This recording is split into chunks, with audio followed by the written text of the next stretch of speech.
Bom dia, boa tarde, boa noite, sejam bem-vindos a mais uma aula do meu canal do professor Diogo Jacinto, tá? E o vídeo de hoje é mais um vídeo para EGS, tá bom? Agora falta pouco, menos de um mês aí pra prova, né? Menos de um mês não, um mês e um pouquinho pra prova.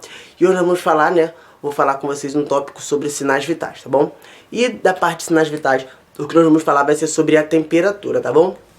A primeira coisa que nós precisamos falar, que a temperatura, ela pode ser verificada em alguns locais no corpo, tá? Então você tem temperatura axilar, que é a sigla TAX, temperatura retal, temperatura oral e ainda temperatura inguinal.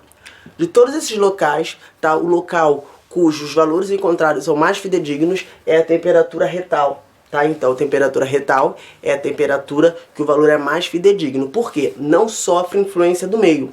Né? Então, se o ambiente está frio, se o ambiente está quente, a temperatura retal ela não sofre essa influência.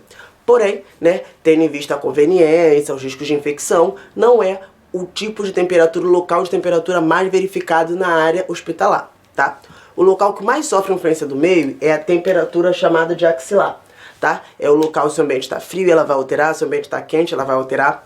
Porém, por conveniência e praticidade, tá? É a área mais utilizada, tá? Para verificar para verificar a temperatura no ambiente hospitalar, tá? Sendo assim, eu separei aqui alguns termos pra gente conversar, tá bom? O termo foi afebril, estado febril, febre, pirexia e hiperpirexia, tá? Uma coisa que nós temos que deixar claro, tá? No estado febril, nós não vamos administrar medicamentos para abaixar a temperatura, ou seja, antitérmicos, no estado febril. No estado febril, o cuidado de enfermagem é fazer apenas medidas para reduzir a temperatura, tá? Que medidas são essas, Diogo? Banho em temperatura ambiente, tá? Não é banho gelado. O paciente entra em temperatura ambiente, você vai resfriando aos poucos para que ele possa se acostumar com essa temperatura, tá?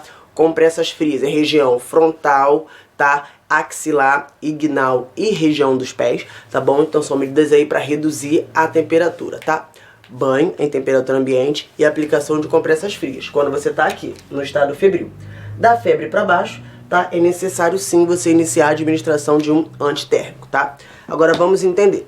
Qualquer temperatura abaixo de 36, nós vamos considerar como hipotermia, tá?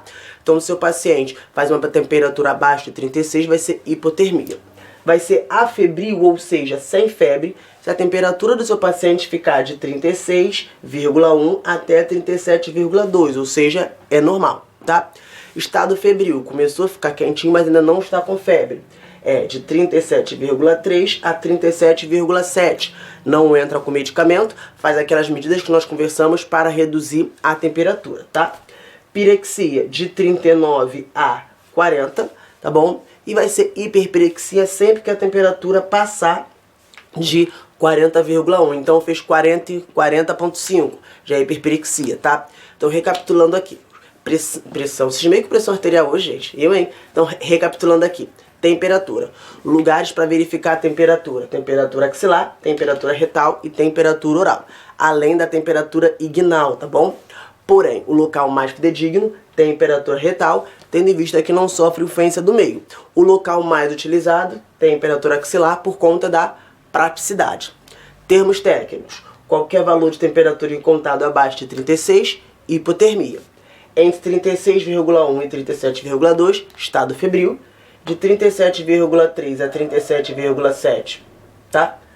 Estado febril, na verdade, né? Febre de 37,8 a 38,9, pirexia de 39 a 40 e acima de 40, hiperpirexia, tá bom? Então esses daqui são os valores encontrados na temperatura, tá? Volta aí, tem um vídeo que eu tô falando sobre tipos de febre, que é bem legal para você entender que aqui existem vários tipos de febre. Febre contínua, ondulante, recorrente, intermitente. Você pode pegar essas informações aí em outro vídeo que eu gravei. Não esquece de dar um like, comentar e compartilhar esse meu canal, né? E também minha página lá no Facebook e Instagram, tudo Professor Diogo Jacinto. Deixar aí os comentários aí embaixo para eu responder. E tchau, tchau, até o próximo vídeo.